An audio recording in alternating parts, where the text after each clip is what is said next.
Il y a un premier contresens, c'est la confusion qu'il y a entre le doute critique et la défiance. Le doute critique, c'est une bonne chose. Ça, c'est le bon doute, si je puis dire.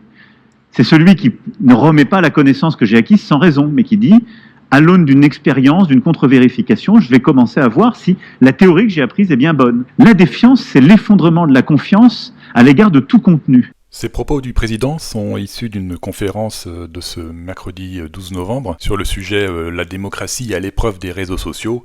Et dans le cadre d'une tournée, il va faire plusieurs fois ce type d'exercice dans les semaines à venir.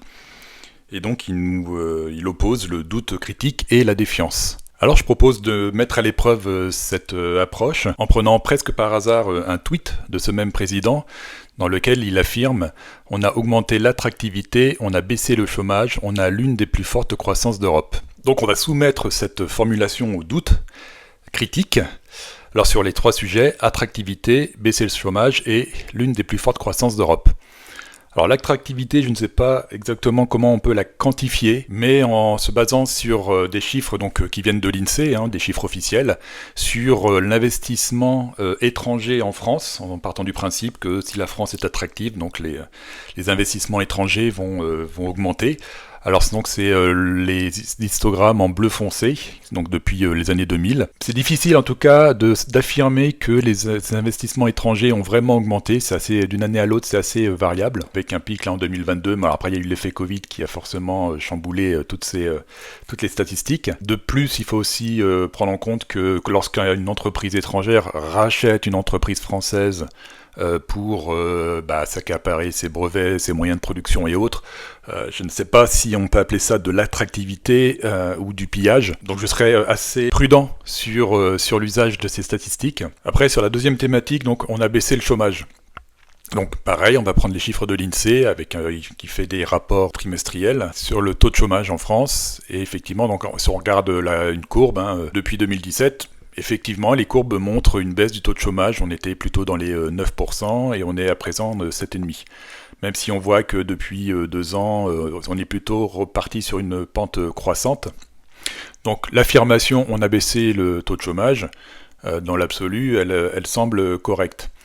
Après, on pourrait aussi relativiser un peu en prenant les chiffres européens et se comparer à cette zone de l'Union européenne, pour voir comment ça se comporte. Donc pareil, il y a des statistiques officielles qui viennent d'Eurostat, donc c'est une entité de l'Union européenne, qui donne également aussi le taux de chômage dans la zone Union européenne, où on voit aussi que les chiffres sont à la baisse. Alors ce que j'ai fait, c'est que j'ai repris ces chiffres, que j'ai remis dans un tableur pour comparer l'évolution du taux de chômage France en vert avec le taux de chômage Union européenne en bleu, où on voit que quand même depuis 2016, et donc a fortiori depuis 2017, le taux de chômage en France est supérieur à celui de l'Union européenne. Ceci dit, on voit aussi que les deux courbes suivent globalement la même tendance, ce qui sous-entend que le taux de chômage en France a suivi une tendance générale et cette décroissance n'est pas forcément liée à une politique nationale en particulier, mais plutôt à une dynamique du continent en général.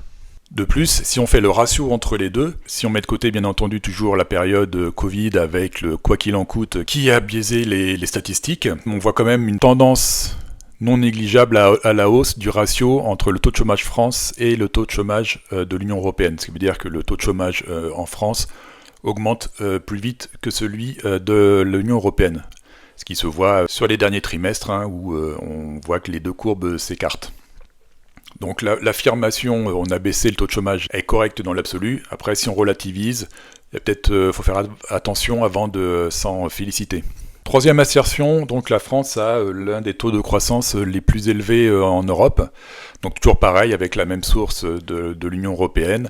On va regarder la croissance du PIB, qui donne les chiffres pour tous les pays par trimestre au sein de l'Union européenne. Et à nouveau, en reprenant ces chiffres, en les mettant dans un graphique, donc vous avez une courbe par pays de l'Union, donc effectivement c'est beaucoup de spaghettis.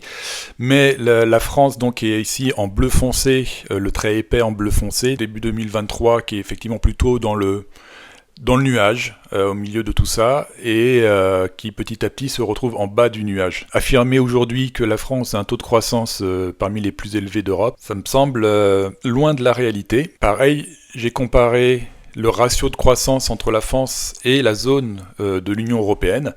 Donc depuis 2023, on a donc au début 2023, on avait une France qui avait effectivement une croissance qui était plus élevée, qui allait plus vite que celle de l'Union européenne. Mais depuis 2023, au contraire, depuis fin deuxième moitié 2023, ce ratio baisse et donc on a un taux de croissance en France qui évolue plus lentement que la croissance au sein de l'Union européenne. Et on se retrouve maintenant avec un taux de 1 pour 2. Donc on a une croissance 2 fois plus faible en France qu'en moyenne au sein de l'Union européenne. Donc cette assertion, la France a un taux de croissance parmi les plus élevés de l'Union européenne, me semble erronée. Donc voilà ce qu'apporte le doute critique. À partir d'assertions, on vérifie et on se fait sa propre opinion. Je vous fournis aussi sous cette vidéo en description les sources si vous voulez étudier les chiffres, refaire vos courbes et vos analyses pour vous faire votre propre opinion dans le cadre du doute critique. Et à tout seigneur, tout honneur, je vais lui laisser le mot de la fin. Aujourd'hui, c'est le Far West, les réseaux sociaux. Donc ça ne peut pas durer.